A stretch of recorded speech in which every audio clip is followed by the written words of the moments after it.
Joined today with Kelly and Big Jeff. Doing a short discussion, open chat about this photo we have right here to the next of us.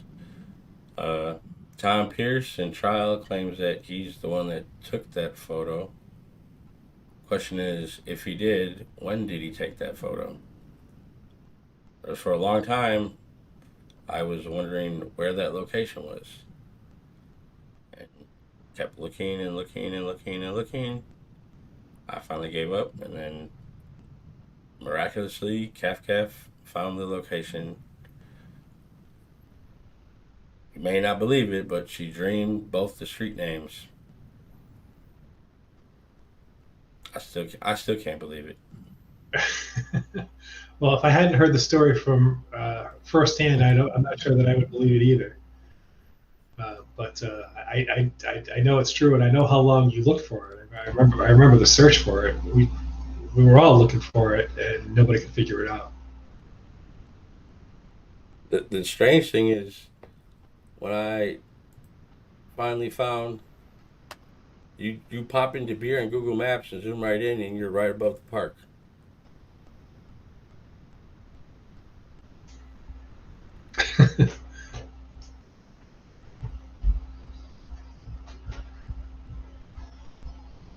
And as soon as we found the location, there was people out there that were skeptic. But the significance of this photo, I think, is huge because, one, she's holding what looks like to be a duct tape key piece on the end of her keys. Based on the trees, looks like it's about October, November.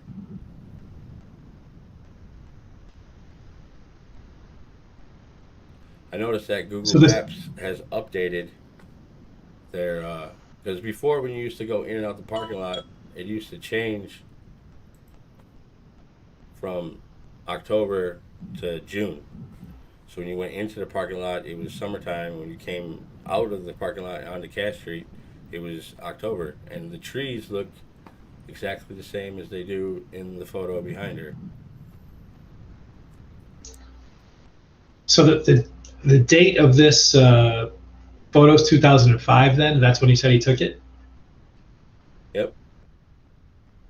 Well, he didn't say when he took it. He just says, I remember taking that photo. She was so proud of that car.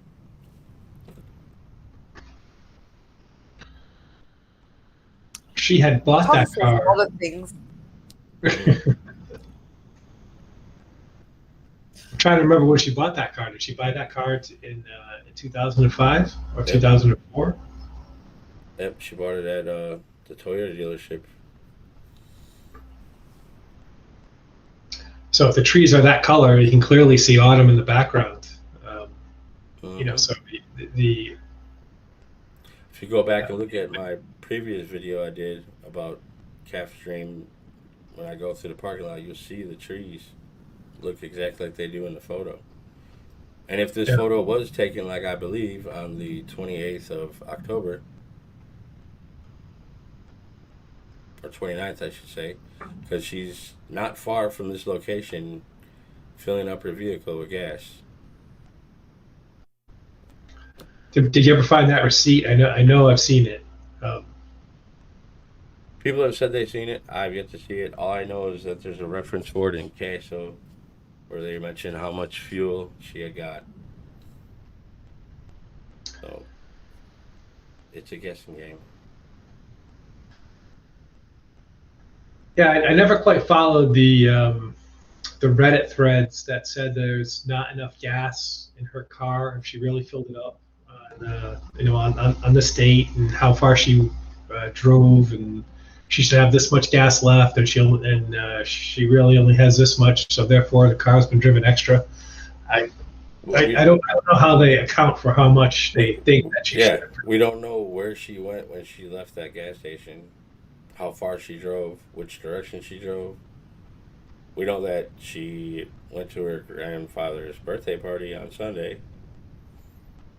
And I don't know. No other credit card activity. Unless she was lying, we know that she was driving around on Monday morning too, right? When she gets the first call, because she tells the lady she's got to pull over to write down stuff on her day planner, Mm-hmm. and that's before she starts to head out, um, you know, towards her first appointment. So I don't see the merit of that argument. Maybe I'm wrong. I just haven't. I didn't follow it. It just bothers me that the only thing that law enforcement requested on the third was her cell phone pings. Why not request all of her cell phone data? Yeah. They relied on what Kelly and Ryan and Scott gave her. Most of, because all they asked for were cell phone pings. Because they applied for the search warrant to receive the rest of their phone info on the fourth. They could have asked for anything because they were granted an exigent subpoena. Mm-hmm. Do we actually know what they asked for? I've seen the search warrant or the request, the first one that wasn't marked exigent. I never saw the second one. Mm-hmm. Here's a question. My Yeah. apology. Here's a question for you, Big Jeff. A lot of people have always said this, and I'm definitely one of them. Text messages, are they a different log to themselves? Because it doesn't appear to be any text messages that you see on her phone logs. So would they have been a separate request? Because I've always said it's not what we see, it's what we don't. And for all we know, the gap that you don't see for 2 and a bit hours of activity from 2:41, her last call, and then Stephen calling at 4:30 in the afternoon. Who's to say there's not texts coming in and out of her phone instead? And if that's, and then the next question is text messages. Do they pick up on cell towers? Would that be showing locations, or again, is that another request of a different service kind of thing? If you know what I mean. Yeah, so you're exactly right. That from the law enforcement perspective, they would have to have explicitly asked for the texts. They would have gotten them had they asked for them, because they were part of an exigent request if somebody's immediate safety is involved.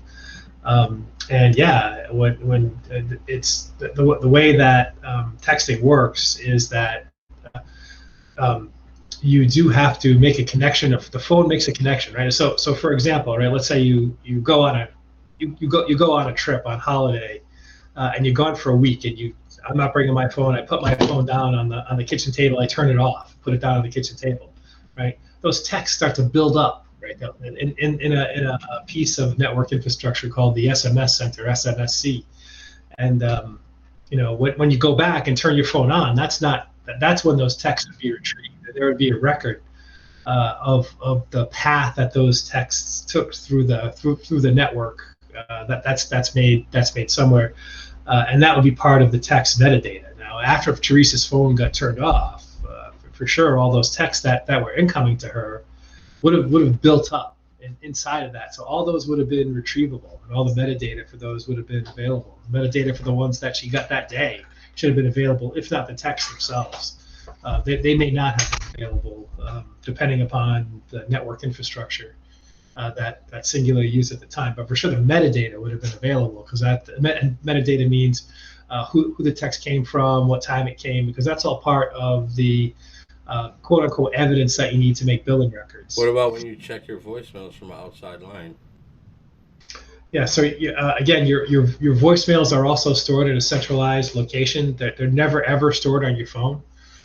So the way that the phone company gives you access to your voicemails is it gives you a unique number to dial in to get them.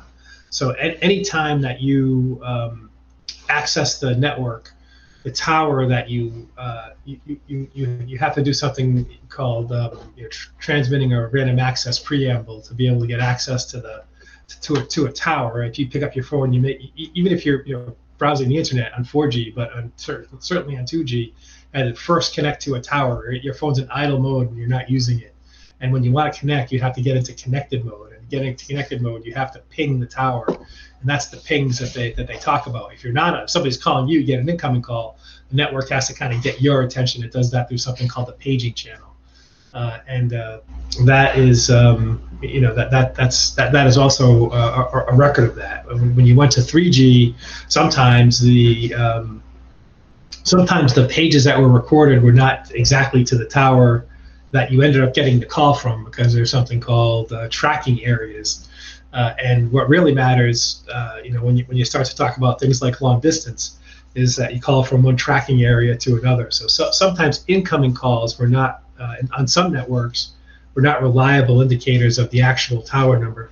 This was actually an issue, I think, in that HBO, was it the case against some Amir Syed or something like that? Mm-hmm. Part of that Bush, but there was actually a thing on his case, was that the phone records explicitly stated that the incoming calls didn't necessarily, that the towers listed on the incoming calls weren't necessarily the towers that the person was at. They were just a representative tower from the tracking area for billing purposes. I didn't see any such note on the singular records about Teresa's pings. So I assumed that they were the accurate towers that the phones pinged from. And given that she did the CFNA and that last one, means her phone actually responded to that call, saying, no, I want this call sent to voicemail. So that was it. You asked about voicemail. So voicemail, yeah, you call your voicemail, you have to connect to the network to get that, because the voicemail is not stored on your phone itself. It's stored somewhere else centrally to the network, right? If your phone was destroyed, you smash your phone, you could still get access to your voicemails, which are stored centrally on the network for you to access. But if you called from a different phone line, would it be record of that happening in your? Oh, sure, for sure, yeah. Yeah. So they could have easily that would be a tower ping. Wouldn't be a tower ping, but they could have done a record, like you said. Yeah, they could have checked the records to see who dialed this number. And they didn't, or they just didn't not that disclose the information like they should have.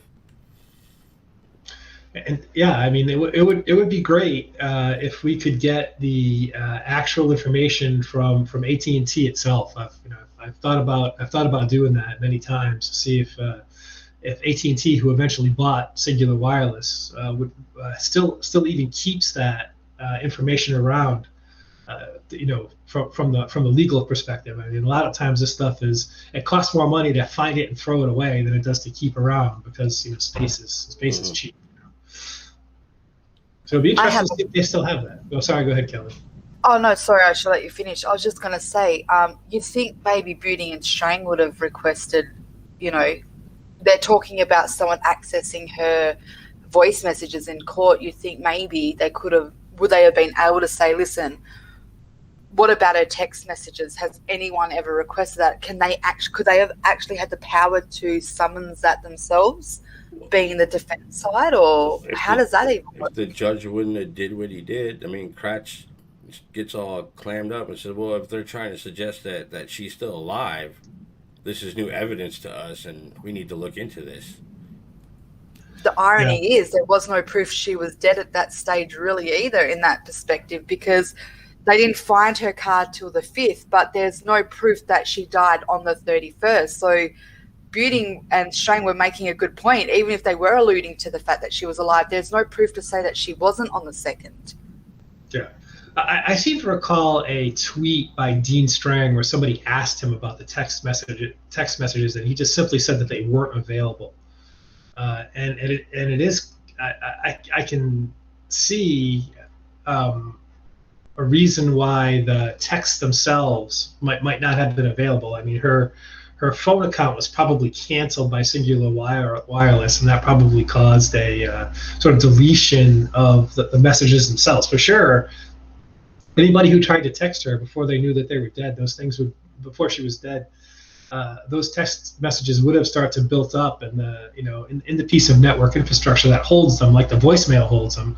But that piece of infrastructure is not just you never get a text. Like if you text anybody, even somebody that gets a zillion texts, you never get a message back that says, "Oh, that person's text queue is full," right? That never happens. Unlike voicemail, right? You can get a message that says this person's person's voicemail box is full, call back. That never happens with text messages. So the network just keeps on accumulating text messages until they either flush that queue because somebody's phone turns on to retrieve them, or because the network itself deletes them, which would be the case if somebody's account gets canceled.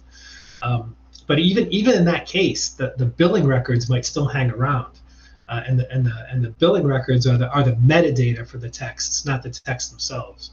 So I would be surprised if that information was flushed, because that information usually hangs around. People have so much time to contest their billing records and say, you say I owe you $100 because I sent so many texts. I didn't send all those texts. And the phone company needs to be able to come back and say, oh yes, you did, and here's the dates you sent them, and here's who you sent them to. And, so that data tends to linger.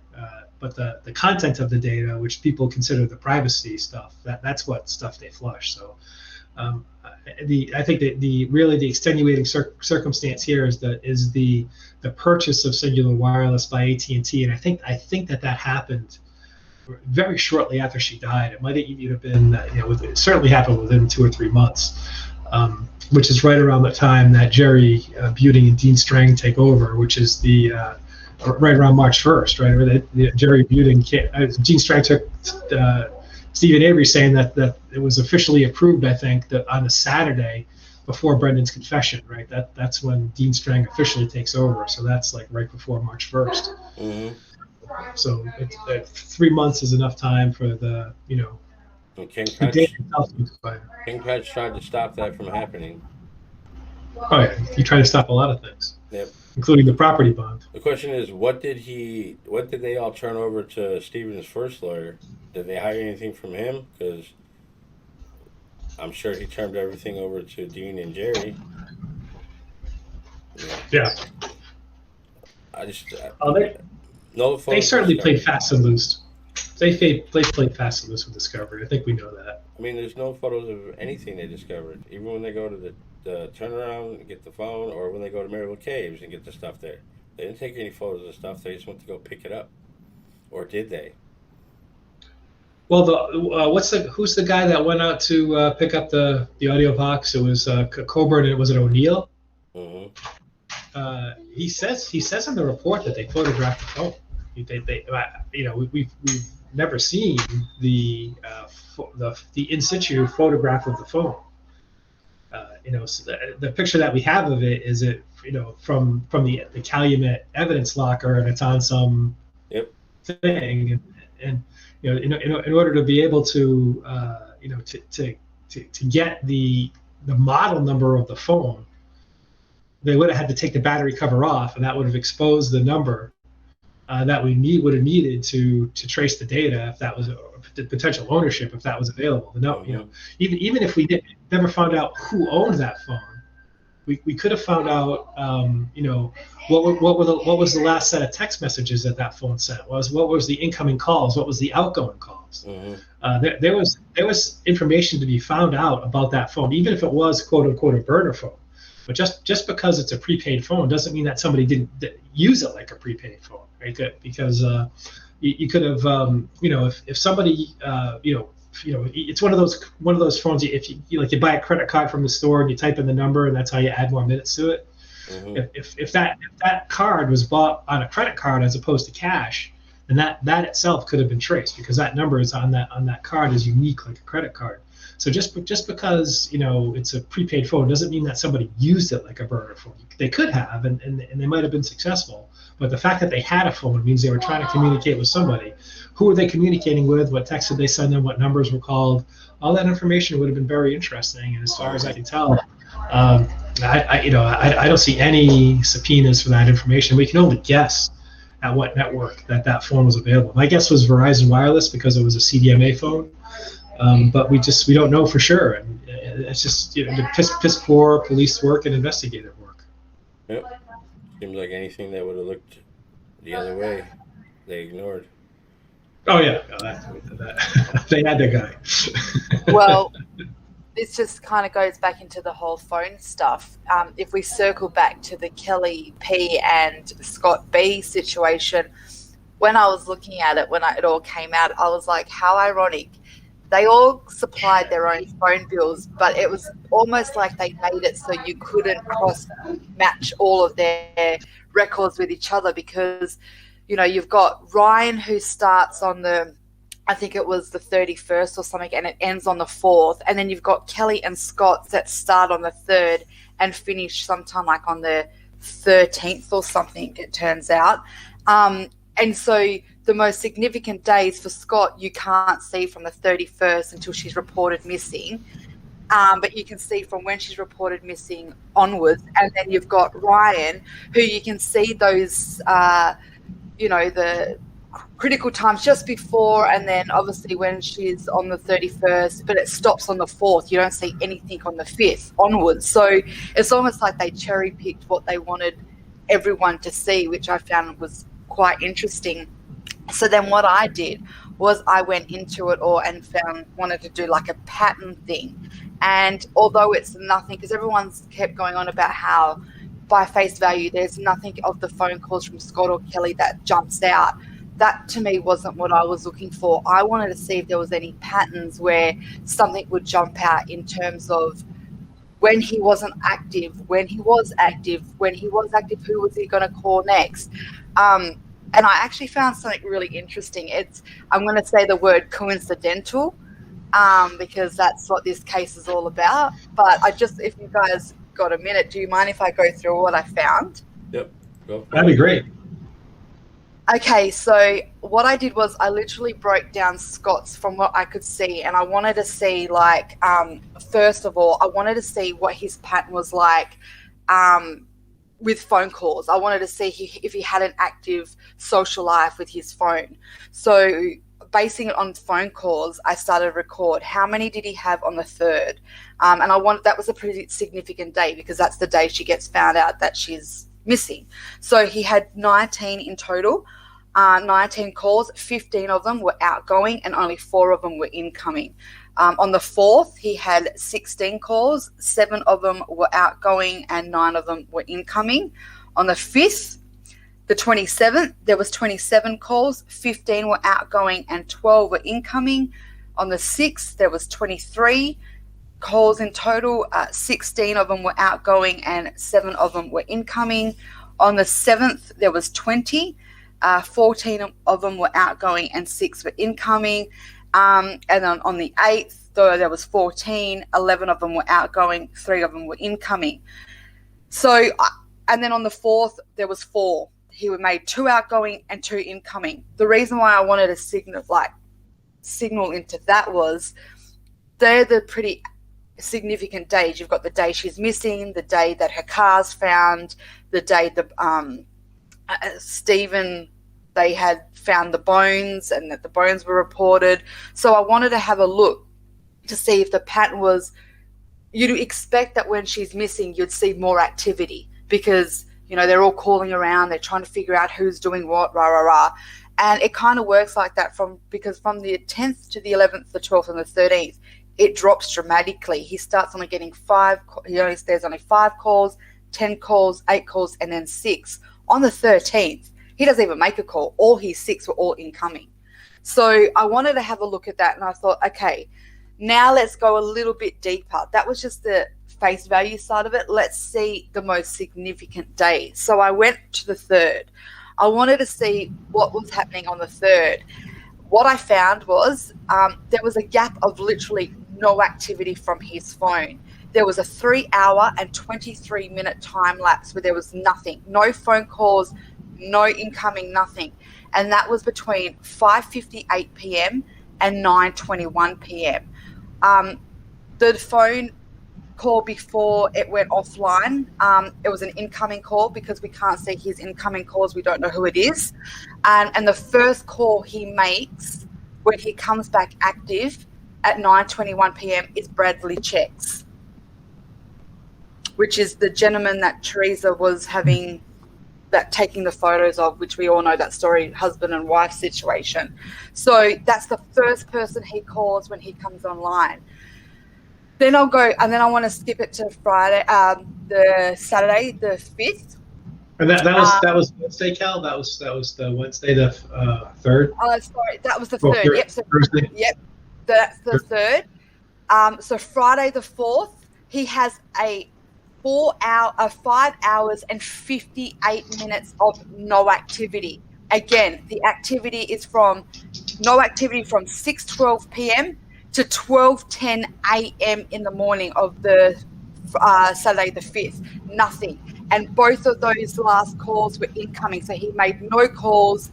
So 6:12, he had an incoming call, and then another incoming call at 12:10 a.m. in the morning. No activity. The reason why that jumped out to me is I'm like, holy shit, what do we know about this case that's significant to those gaps?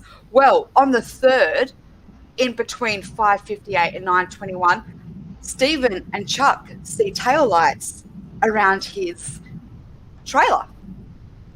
So Scott's got no activity on his phone the same time that Stephen and Chuck are going to Menards. And let me just and the next thing is on the Friday the 4th, when he's got no activity for 5 hours and 58 minutes from 6:12 to 12:10 a.m. in the morning. Again, what do we know about the case in that? Well, Ryan's got dropping out calls the same.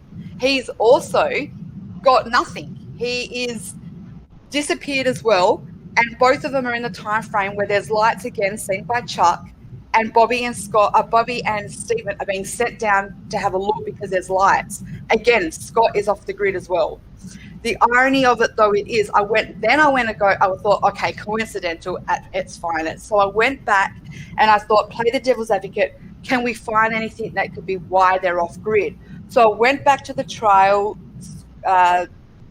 script and I started reading, and I went back to Ryan, and then I found that he's saying that on the Friday night, I think it was, which was the night of the 4th, when he was off grid, well, when Scott would have been off grid for 5 hours and 58 minutes, everyone was apparently at the Trees' house. They were all gathering together because they were making a plan for the next morning, rah, rah, rah. And I'm thinking, okay, that could make sense. That's why there's no activity. He doesn't need to call anyone when everyone's already with him. That kind of makes sense. But then I thought, it's just the coincidental of it. Like, I'm looking for patterns here, and you see these little emerging patterns. You're thinking, oh, that's interesting. And then to know that Bradley's getting called and all this. And then I thought, what is also, I know this is just throwing it out there. It's just a spanner in the works. But I thought, how ironic. On the morning of the 5th at 12:10 a.m., he's getting incoming calls. And we have Tom Skowinski saying only an hour or two after that, he's seeing someone pushing the RAV. Well, we know Scott Blowdorn's up at this time, clearly. Again, it's just a bit of a dig just to say that, it's the coincidentals in this case that you kind of got to go, wow, what's going on? So anyway, I broke it all down, and the biggest no activity day of his entire list that I can see is the 4th. That is the only day where there is a big gap of 5 hours and 58 minutes. It is the only day in all his records that we can see that he doesn't make any phone calls or have any incoming calls. I just wanted to put that out there. Well, another thing, Karen Hallbach hangs up with the Calumet County Sheriff's Department at 2:46 p.m. 76 minutes later, they're calling Stephen, thinking it's Stephen Avery, but it's not.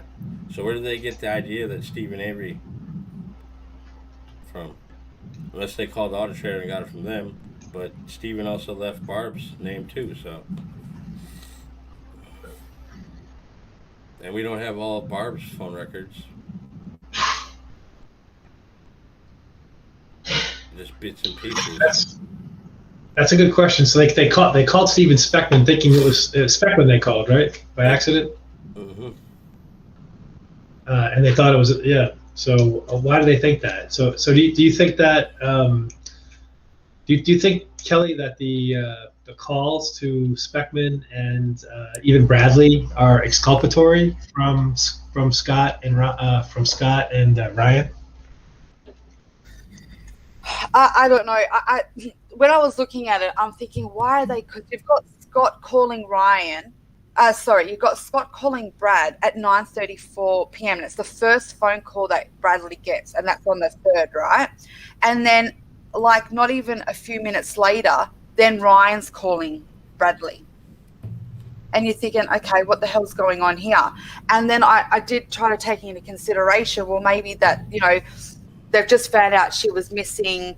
What are they doing here? What's going on? They're trying to reach out to all her friends and family. And you do kind of see that when you kind of link them all together, when you look at Kelly P's, Scott B's, and Ryan H's, like all their phone bills together at around the same time, you can kind of, especially in Scott's, you can kind of see a peak at that time after Karen's phone calls made, where there's a lot of like phone calls being made out, there's phone calls coming in there. It's like they're all three-way calling each other, like, have you seen it? Have you seen her? Like, what's going on? Like, it's almost like a pattern where you can see it. But again, just because they're doing that, you've got you've got people out there that have been involved in situations and they're inserting themselves in it just to cover their tracks. So it's really hard to see what's legitimate and what's being used as a cover. Like, it's really hard. I don't know.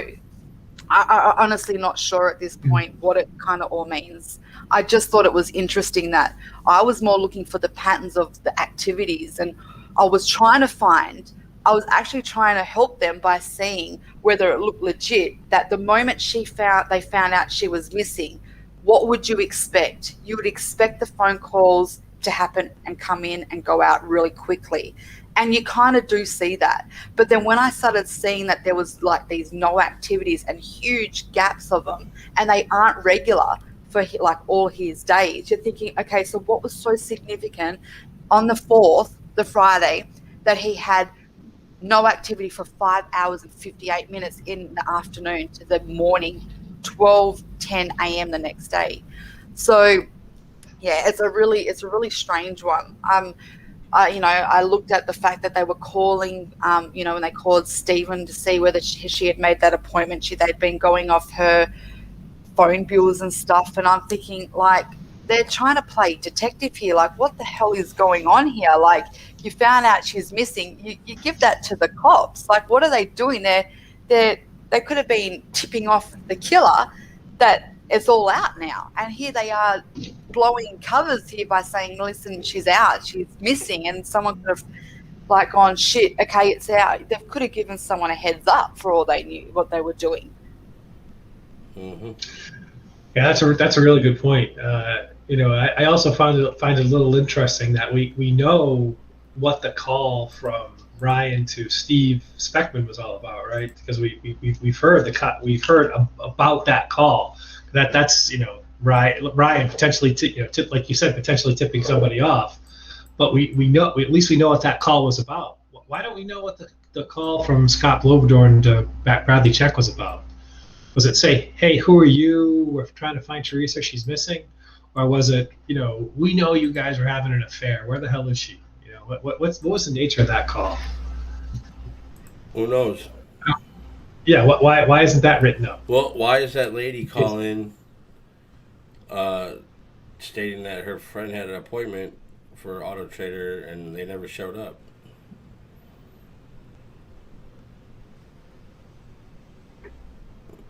I don't remember that call.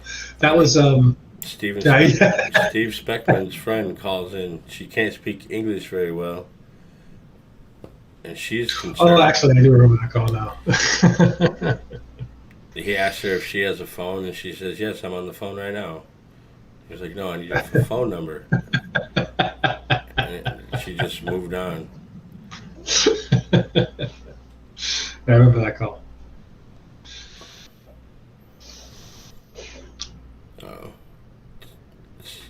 It just bothers me how they follow up on some things and they don't. Like Leo Richmond, for instance.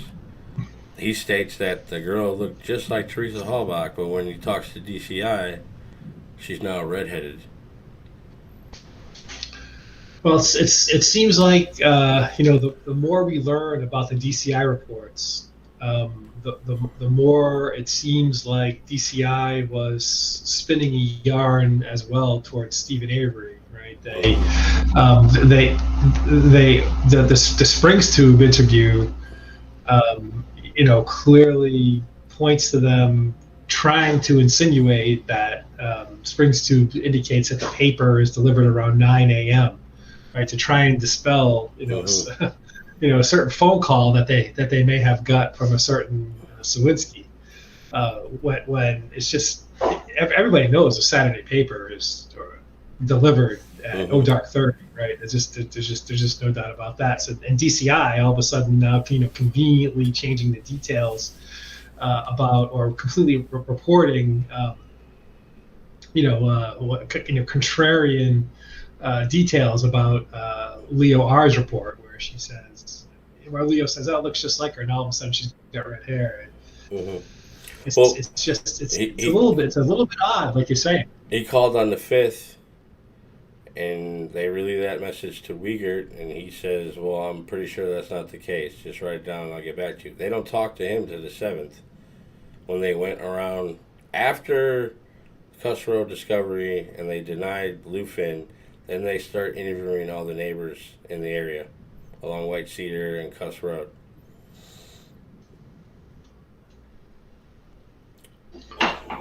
Right, but the interview with Springs Tube, the Springs Tube at the end of Avery Road, that was the seventh. I'm trying to remember when that was. The 7th. Yeah, the 7th. The report was much later, but the interview was the 7th. So yeah, okay. And we don't know the questions to ask him, and we just got a rendition of what they said happened. And it's like that. It seems to be like that for every interview where there could possibly be some information gained that would help Stephen Avery. Wasn't that the case with the Siebert interview too? Yep.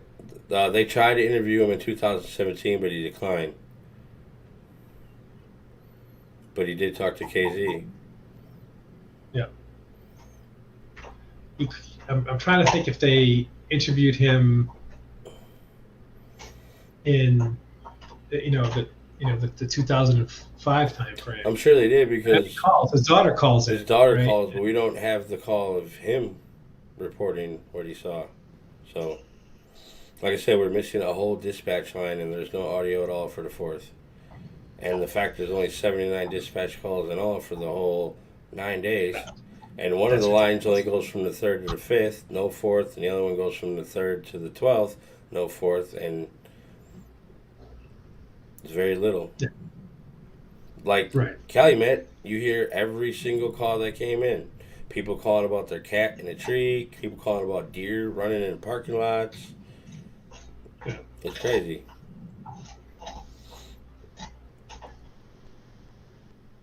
You guys hear my dog chomping on her bone? Yep. She's loud. She's wicked loud. But I'm sure KZ will be talking to Spring Tube next, I imagine. I did see. I'm sorry, Kevin. No, you guys go. No, I was just curious if we know that whether Spring Tubes is still living there, or whether he's moved to White Cedar. That house is gone. Well, which Spring Tube? There's the one that live on White Cedar and the one on Avery Road. Well, the one on Avery, because I think that's the one that she talked to. Gone. It's nothing but a field. Nothing but a field. I was going to say, I saw a comment earlier, and it was someone asking, was there ever a person of interest that was related to Teresa allegedly getting all these nuisance phone calls? I was just going to say that when I was going back over my patterns of phone calls, that only ever came from Tom. And like I said before, Tom seems to say a lot of stuff that has never been kind of backed up. Like he said, that was going to be her last day working. So you're kind of going, okay, where did that come from? I did just look through again. I wanted to clarify something with Ryan and Teresa's phone calls. I don't, from face value, unless it was through text messages he was harassing her. From what I can see on the phone records we do have, it wasn't Ryan harassing her unless he was using a different phone number, because on Mondays, it's actually Teresa that calls him more. He only calls her once, and she only calls him. Yeah. In total, there was 6 phone calls in the whole phone records that we see from her, and there was 12, and both of them had only ever called each other 6 times each. So, and it was either Teresa did all the Monday calls. He only ever called once on a Monday.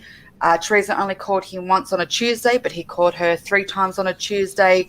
Both of them had called each other on a Thursday once, and both of them had called each other on a Saturday once. So again, face value, unless there was other, means of how he was doing it, it's definitely not Ryan that's harassing her, because she was equally calling him exactly the same. Exactly. There were 6 calls from her and 6 calls from him.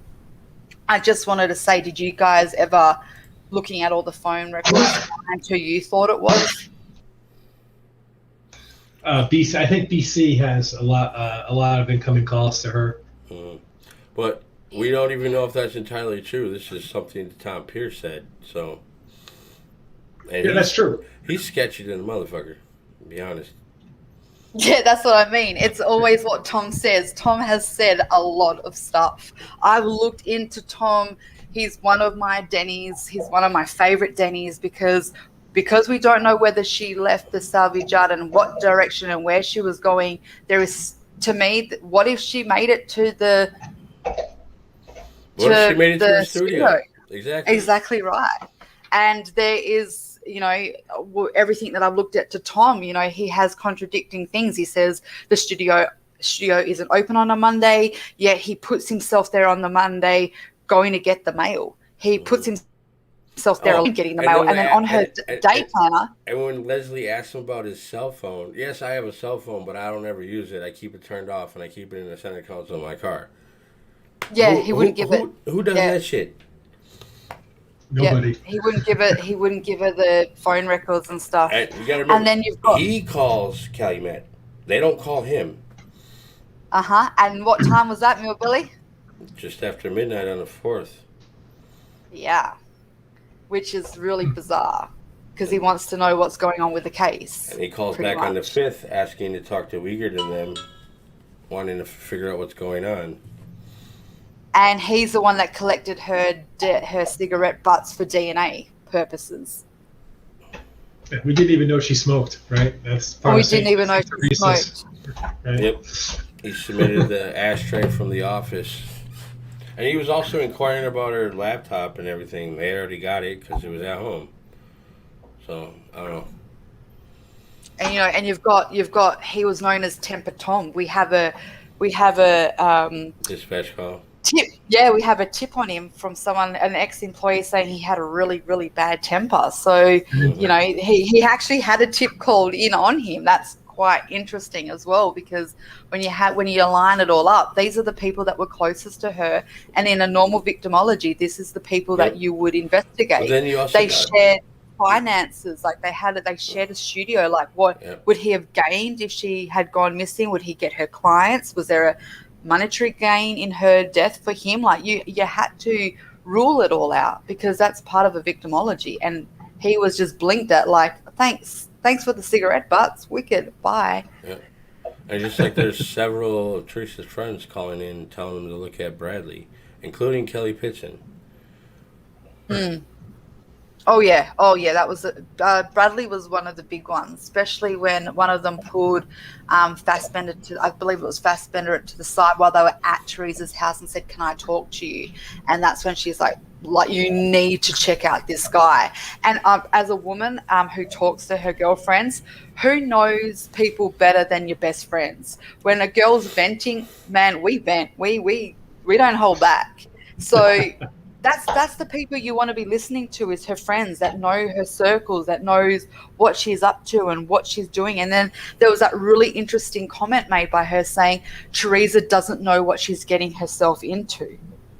And like, you're thinking, okay, well, what does that mean? Like, what is she getting into that we don't know about? Is it the affair? Is it the guy because he's into something that's not normal? Like, it just opens it up, and you think all these could have been tied up and had a conclusion to them if they had investigated it. And another thing that bothers me, how did Ryan Hilliges hear about the reports of her being seen in Sheboygan, and why is he so concerned to find out if they actually looked into it? She's spotted at Taco Bell and a Walmart. 3 phone calls come in.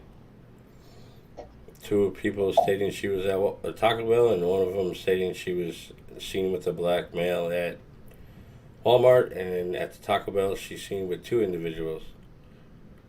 But why is Ryan inquiring? Where did he learn this info from? I think the second question is more interesting than the first one. He can, seeming concerned is behavior that if he had something to hide, let's say, he might be asked, so why didn't you try and do things to try and find her whereabouts? If you'd only talk about her in the past tense, or not try and find her if you knew she was dead, right? So it's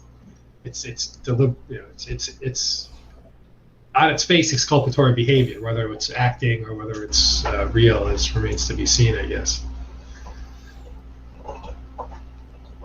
Yeah. But how did he know? I think the good question is, how did he know? Were these I don't think they were very tight about leaking stuff to the media. They only leaked what they wanted to leak. Yeah. Well, the night that she's reported missing, 4 or 5 or several reporters call asking if there's any. They call every day asking if anything's going on, like any big news in the sheriff's department, and they keep saying no. Then one reporter calls, asks the same question: is anything going on? Dispatcher says nope. He says, "Oh, really? I hear you have a missing person." Apparently, he talked to Jerry Pagel himself. So.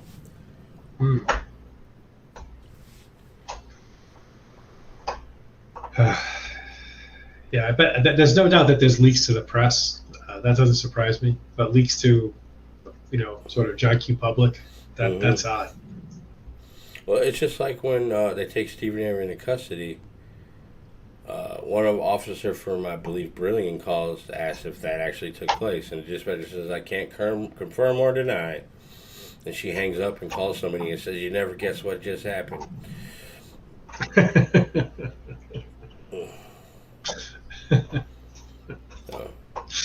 Oh man, that's a lot of answers in this audio, but there's more questions than answers the more information we leave or receive.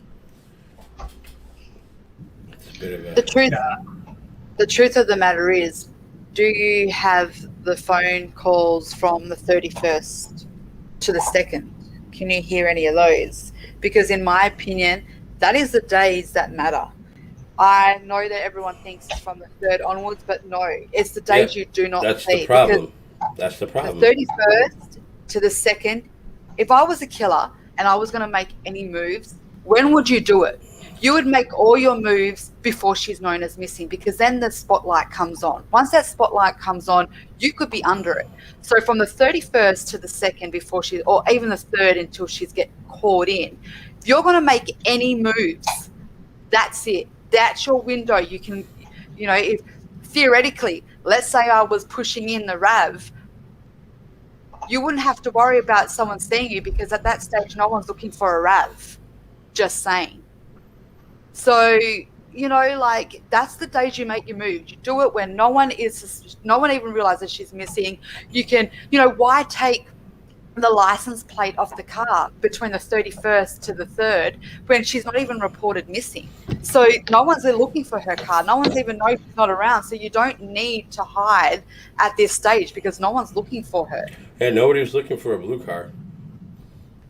That's right. They're all looking for a green one. Yeah. But who does that fall on? Does that fall on more the family? Because that was Karen that gave that. That's not the cops that, originally said that. That's on Karen. Karen was the one that said dark green kinda. So, she's the one that when they made that poster, that's what came from the family. Was it and that's why people are thinking, what's up with the family? Like, did they deliberately buy time for everyone to look for a green car while again, it's like this scale. You constantly feel like we're tipping it. You go one way and then you go the other. And then there's just seems to be no balance, because every time you think you get somewhere, you get tipped again, because you think, well, hang on, that doesn't work, but then that works. And then you're back to square one. You're constantly like a seesaw, up, down, up, down. Who's to blame for the blue-green problem? Who's to blame for that? Well, if you want to go back to the beginning, it's Karen. She's the one that releases that. It's not the cops. They're going off what she says. The cops are even saying I was stationed to stand by the green RAV4. After it leaves the property, it's now blue. Actually, when Pam of God discovers the car, that's when the color changed.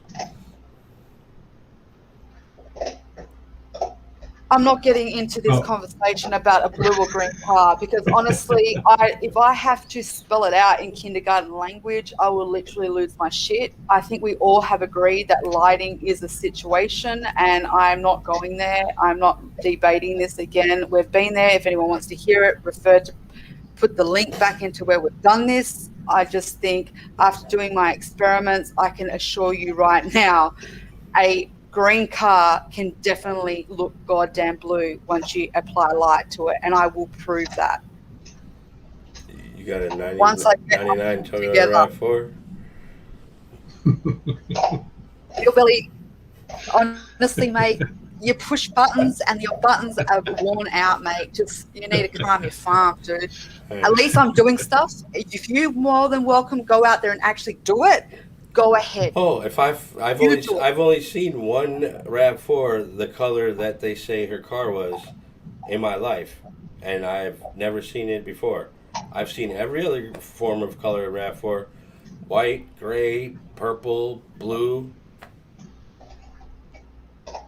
red. See, I've seen a lot of Mica teal colors here, and it's not on a RAV. It's literally on Commodores, Fords. I've seen the transition of two different paint forms, and I literally was saying, we only saw it a few weeks ago, and I said, Latoya, look, and she laughed. I said, what color do you see? And she's like, it's green. I said, bullshit, it's blue. Of course, we turned the corner. We went to the front of it where the sun was shining. It looked royal blue, and she was like, no way. I was like, see? Told you. And she's like, no. And that was one of her she's always thought, there might be two.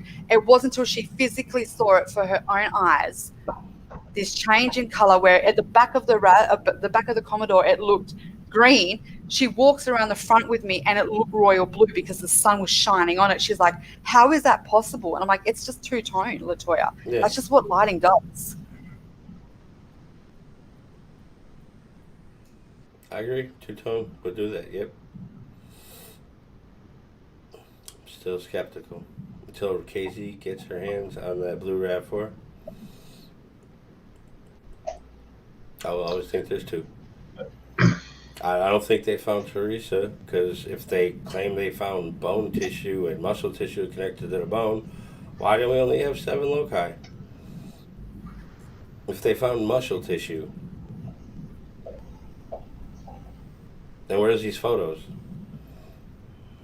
I don't know. The 7 loci thing is very interesting. I know we all agree that it wouldn't hold up in court now. There's just absolutely no way. But I was watching, I'll be honest with you, I've just finished watching the John Wayne Gacy. It's called The Devil in Disguise. It's a 6-part documentary. It is one of the best documentaries I think I've seen in crime. It's out there. I highly recommend it. You guys can watch it on YouTube. I've seen it. It's good. It's brilliant. He's in it, and he is so manipulative. Like, he's sitting there and he's telling his story, and you see John, and there was one quote in there, and it was one of my favorite. I literally wrote it down. I sent it to, I think it was Kath and Justin and all that. I went, this is it. One of the guys that was involved with the case, he went home, and he said, I went home to my mum, and I said to her, I just can't believe it. He just looks so normal. And he goes, my mum turned around and she's turned and said, whoever said that the devil was ugly? And I was like, wow. It just goes to show you, like, what is a killer meant to look like? So my point of it is, with the loci thing, there's a controversy in that case where they think that there's a kind of a corruption and there's like a cover-up because they think that they were misidentified bodies of some of these boys or guys because of their age range. So there's a mother that says, I buried this guy, my son, who would have been 14 or whatever he was, and they told me it was my son, but I just don't feel like it was. Well, they end up exhuming his body, and they started to do testing. And again, the pathologist in this show was pretty much saying the same thing. It wasn't until 2011, which I literally was like, my eyes beamed. They said, we're talking about bones in 2011. There's like new development, and there's all this kind of new testing and how science have developed. And I was like, how ironic. 2011, this thing happens where there's this new testing, and in what happens in 2011? I wonder. Could it be the bones get given away? The bones get taken back. And here this show is talking about this new development in bones and forensic science and DNA. And they're talking, and I'm like, hang on a minute, what the hell am I? And I was like, wow. And then I'm like, in 2011, they give the bones back. And I'm like, holy shit. But again, it's just forensic science back those days isn't what it is now. So that's why obviously Kathleen is so amped to get everything she can. And the question I have is like, what's going to happen? Like, we need to get to a point in this case where things need to start being ruled out completely, because going around and around going, there's two Ravs, there's one Ravs, there might be her bones, it might not be her bones. One of us is right and one of us is very wrong. And if you are wrong, it is what it is, but you then have to question everything you've thought, because if you can't get that simplicity of if there's one Rav or two Ravs, then you must question. And I'm the first, if there's two Ravs, I will literally go, well, everything I've thought, I now have to question because I'm very wrong in just one thing. And that's what I mean. We need to get to that point in this case where it needs to start getting ruled out, because I tell you what, if we keep going like this, it's just going to be the most longest merry-go-round of our lives. And it's just going to be for nothing. I'm of the opinion that we are not going to figure out who the real killer is here. And I believe that there's two innocent people in jail, and the best route to getting them out of jail is the incompetent investigation of law enforcement, showing that to a jury. So whatever we have to do to get that new trial, we have to do. I think I like how the two Rav theory ridicules law enforcement. That's one of the things I like the most about it. Is it just shows. It does, and I get that, but does it also ridicule us as researchers when, you got to remember, the two Rav theory didn't come from anyone it came from a researcher. It came from someone looking at a picture and going, oh, I don't like the looks of that, the color looks funny, or there's a few bolts missing. Well, it didn't come from anyone in court. You have Stephen sitting there watching his own case. You have friends and family watching their loved one missing and deceased. You have all these people in the court. You've got Beauty and Strang who went and saw the car and had it opened up in every avenue you can, because I've got the report, and looked over that Rav before court starts. They're going on a defense that there's a planting going on, and you're telling me that not one person stood up and went, what the fuck is going on here? That is not her car.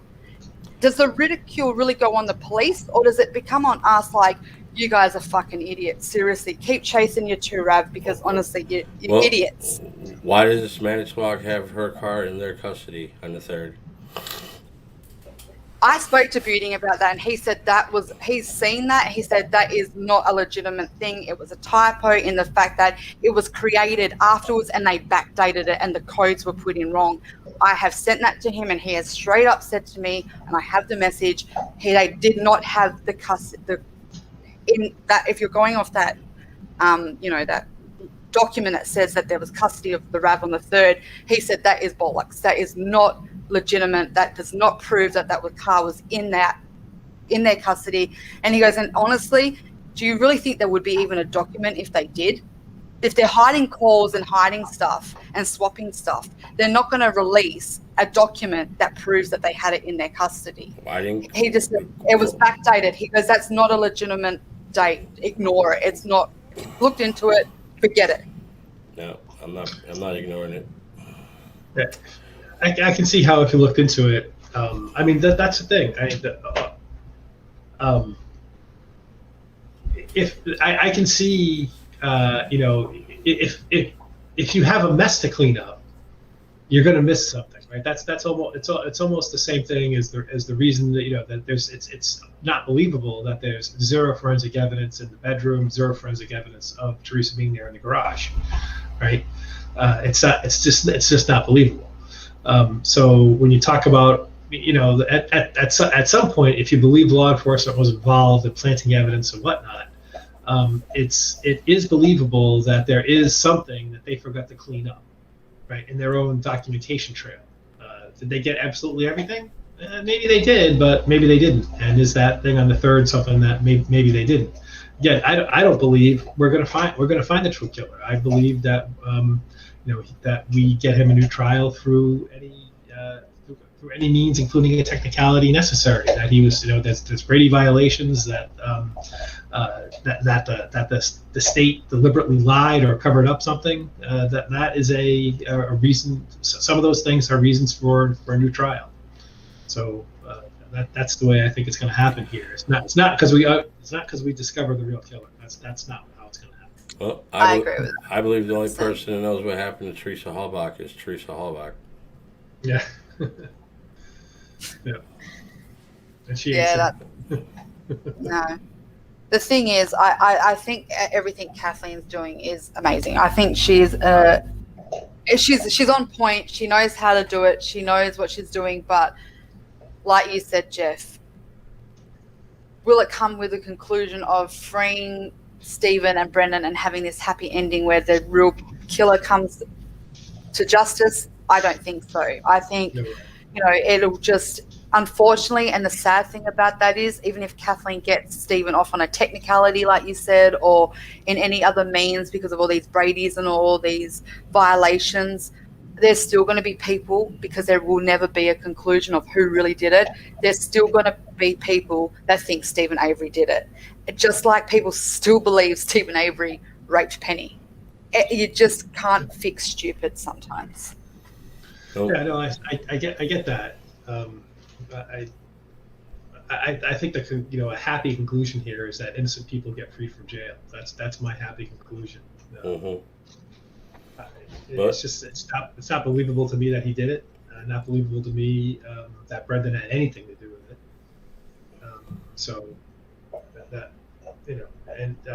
Kathleen, she is doing an awesome job. She knows this case better than anybody, as evidenced by the rabbit she keeps on pulling out of her hat. And I think she's the real reason that we are not going to know is because of the incompetent investigation of law enforcement in the first place. So highlighting the incompetence of that investigation is what's going to win in the court of public opinion. Maybe it'll backfire on us. Maybe you're right. Well, Steven said it best. Manitowoc planted everything. Calumet found it. Yep, that's right. And Zeller's made that point too, that the killer planted some things and law enforcement planted others.